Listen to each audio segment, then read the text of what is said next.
Okay students, तो अब तक जो आपने वीडियोस देखी हैं उसमें मैंने 13 एग्रीगेट्स कंप्लीट कर दिए हैं, ठीक है।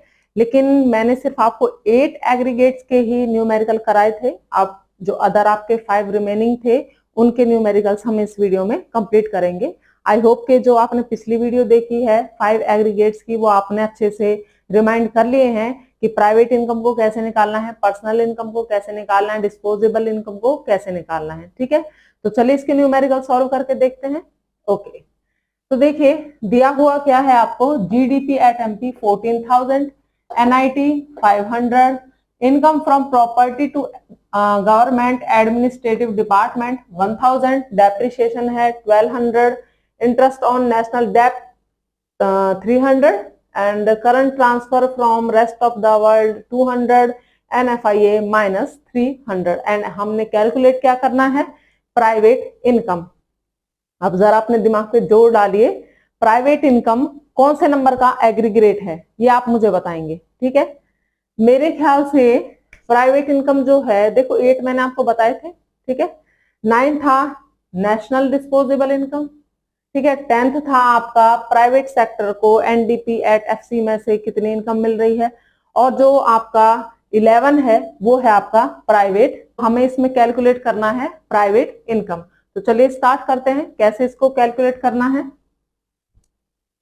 देखिए जो आपकी 11 टर्म है प्राइवेट इनकम, मैंने पिछली वीडियो में भी आपको समझाया था कि आपको 11, 12, 13 कुछ भी कैलकुलेट करना होगा तो आपको सबसे पहले आपकी 10th जो आपकी एग्रीगेट है उस पर आपको जाना पड़ेगा, और उसमें एक टर्म थी एनडीपी एट एफसी, यानी कि आपने सबसे पहले एनडीपी एट एफसी पे पहुंचना पड़ेगा। देखिए तो प्राइवेट इनकम आपने निकालनी है, ठीक है। तो मैंने आपको जैसे कि बताया था कि जब आपको प्राइवेट इनकम निकालनी है, यानी कि ये आपकी 11th एग्रीगेट है, उससे पहले आपको 10th पे जाना पड़ेगा। चाहे आपने कुछ भी कैलकुलेट करना है 10th के बाद, 11 वाली, 12 वाली, 13 वाली, आपने 10th पे जाना पड़ेगा। और 10th में आपने निकालना क्या होता है, एनडीपी एट एफसी हमें उसमें निकालना होता है। क्या निकालना होता है, एनडीपी एट एफसी, ठीक है। जब आपको एनडीपी एट एफसी पता है तभी आप 10th वाली कैलकुलेट कर पाते हो, ठीक है। तो हमें ये निकालना पड़ेगा सबसे पहले। तो देखते हैं हमें दिया हुआ क्या है, GDP at MP, GDP at MP, इसको आपने इसमें चेंज करना है।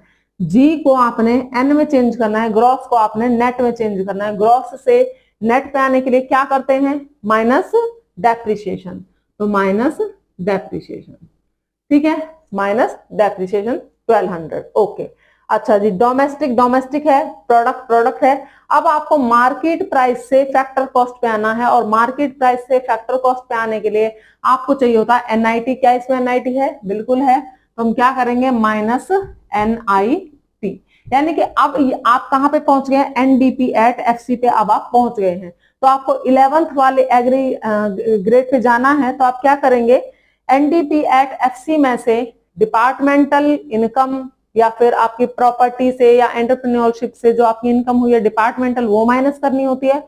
और साथ में ही जो आपकी सेविंग होती है, ठीक है सॉरी, नॉन डिपार्टमेंटल एंटरप्राइजेस की, वो आपको क्या करनी होती है, माइनस करनी होती है। तभी आप एनडीपी एट एफसी में से प्राइवेट सेक्टर को जो इनकम मिली है उसे कैलकुलेट कर पाते हैं। तो उन दोनों चीजों को हम इसमें ढूंढेंगे। देखो एक तो ये रही income from property to government administrative department, इसको हम क्या करेंगे, इसमें से माइनस कर देंगे। इनकम, मैं इसको शॉर्ट में लिख देती हूँ, टू गवर्नमेंट डिपार्टमेंट, ठीक है, इस तरीके से मैं इसको लिख देती हूँ, ये माइनस हो गया। दूसरा जो नॉन डिपार्टमेंटल एंटरप्राइजेस था, क्या वो इसमें है, वो इसमें नहीं है, ओके नहीं है, ठीक है। तो अब आप कहां पहुंच गए कि एनडीपी एट एफसी में से प्राइवेट सेक्टर को जो इनकम मिलनी थी वो उस पर आप पहुंच गए हैं। उससे अगले पे जब हम आते हैं प्राइवेट इनकम पर, जब हम आते हैं प्राइवेट इनकम निकालने के लिए, आपको जो हमने ये अब तक कैलकुलेट किया है उसमें आप 4 चीजें प्लस करते थे, NFIA, interest on national debt, current transfer from the government and current transfer from rest of the world. वो 4 चीजें आप क्या कर देंगे, अब इसमें ऐड कर देंगे। तो वो चीजें हैं क्या, सबसे पहले था एनएफआईए, एनएफआईए है, प्लस कर देंगे एनएफआईए, ठीक है। इंटरेस्ट ऑन नेशनल डेट है, बिल्कुल है, ये रहा इंटरेस्ट ऑन नेशनल डेट, तो ये वाला हम इसमें मैं शॉर्ट में लिख रही हूँ, ठीक है। और था current transfer from rest of the world, तो इसको क्या कर देंगे, करंट ट्रांसफर, ठीक है। मैं शॉर्ट में लिख रही हूँ, आप पूरा लिख के आइएगा। ओके, तो अब इसे कैलकुलेट कर लेते हैं। जीडीपी एट एमपी कितना है, 14,000 माइनस डेप है, डेप कितनी है आपकी, ये रही माइनस 1200, ठीक है। एनआईटी है, where is NIT, minus 500, income to government department minus 1000, plus NFIA minus 300 है, हमें प्लस ही करना है तो इसलिए मैंने इसको ब्रैकेट में रखा है, plus interest on national debt plus में 300, एंड लास्ट है current transfer that is plus 200। Okay, चलिए इसको कैलकुलेट कर लेते हैं। ये है आपका 14,000, प्लस प्लस वालों को अलग कर लेंगे। देखो यहाँ पे जो प्लस माइनस है वो एक्चुअल में माइनस ही आपका आएगा, प्लस माइनस क्या हो जाते हैं, माइनस हो जाते हैं, तो मैं यहाँ पे माइनस लगा देती हूँ, ठीक है। ओके, अब कर लेते हैं, प्लस प्लस वालों को प्लस करेंगे, माइनस माइनस वालों को अलग से प्लस कर लेंगे। ये 14,300 है, 200 दैट इज 40,500 माइनस 1000 2000, ये आपका 3000 आ जाएगा, ठीक है। और इसको इसमें से माइनस करेंगे तो 11,500 इज योर प्राइवेट इनकम, ठीक है। आया समझ में? एक बार फिर से आप इसको बेशक वीडियो को रिवाइज करके फिर से देख लीजिएगा, आपको अच्छे से समझ में आ जाएगा, ठीक है। एक और सम देख लेते हैं इसी तरीके का। इसमें दिया गया है GDP at MP 1000, NFIA minus 20, NIT 120, consumption of fixed capital 100, consumption of fixed capital means depreciation, ठीक है, बताया हुआ है, याद रखिएगा। 100 है, net current transfer from rest of the world है आपका 50, और आपको निकालना है नेट नेशनल डिस्पोजेबल इनकम, यानी कि आपको 9th वाला एग्रीगेट निकालना है। और मैंने आपको बताया था 9th वाले एग्रीगेट में आपको एक्चुअल में निकालना होता है एनएनपी एट एमपी, और उसमें प्लस कर देते हैं हम net current transfer from rest of the world, यानी कि आपको क्या निकालना है, एनएनपी एट एमपी निकालना है, और फिर उसमें ये आपको ऐड करना है net current transfer from rest of the world. तो चलिए इसको कैलकुलेट करते हैं। इज इक्वल टू क्या दे रखा है, जीडीपी एट एमपी, ओके। और हमें कहां पे पहुंचना है, एनएनपी एट एमपी पर, ओके। जी दे रखा है, ग्रॉस दे रखा है, हमें जाना है नेट पर, तो क्या ढूंढेंगे, माइनस करेंगे consumption of fixed capital, consumption of fixed capital, okay.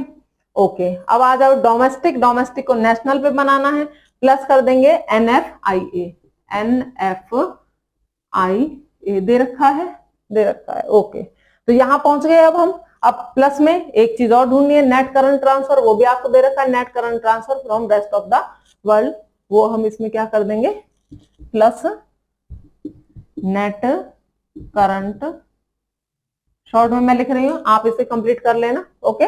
तो करिए, GDP at MP 1000 minus consumption of fixed capital is equal to 100, plus NFIA है minus 20, and then net current transfer from rest of the world is equal to 50, plus कर देंगे इसको भी, ठीक है।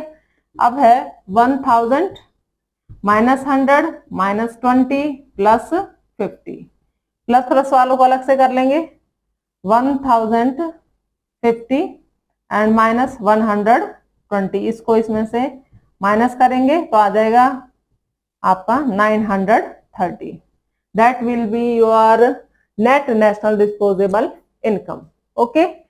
चलो एक और सम देख लेते हैं, इसको मैं रब कर देती हूं।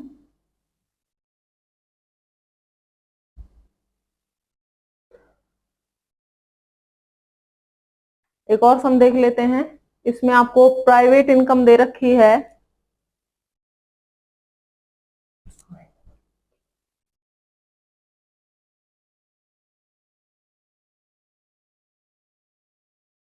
प्राइवेट इनकम है 11,500, एंड देन कॉर्पोरेट टैक्स है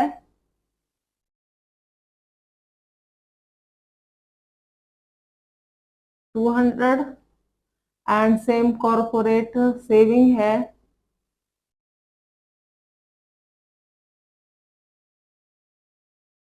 300। ओके, और दे रखा है NFIA है 500। एंड आपको कैलकुलेट क्या करना है इसमें, पर्सनल इनकम आपको कैलकुलेट करनी है।